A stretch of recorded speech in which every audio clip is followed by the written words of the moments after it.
हरेली तिहार आई रे, गली गली छाए रे। हरियर धरती गावत है, खुशी के सुर लहराए रे। नीम के डार सजायन घरवा, गोबर ले ली पे अंगना। हल कुदारी पूजत किस्सा महके धान के सपना। नाचे गाए गाँव के मन के बाजे ढोल, मांदर के तांदाई बनाते चीला फारा। हर मन में उठा थे जा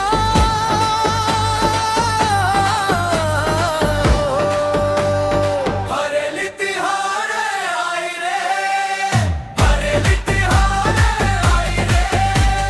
खुशी के बहार आई रे, हरियर सपना लाए रे। जय हो मैया धरती के, जय हो ब्राह्मण गवई के।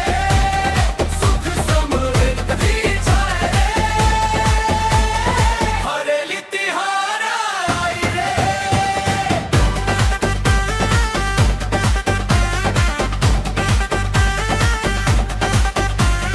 गेड़ी चढ़ के लाइका दौड़े, हंसी गूंजे चारों ओर। संगी साथी मिलके गाथे माया भरे मन के जोर। हरियर गाई हरियर अपन बिहार, बरसे सुखो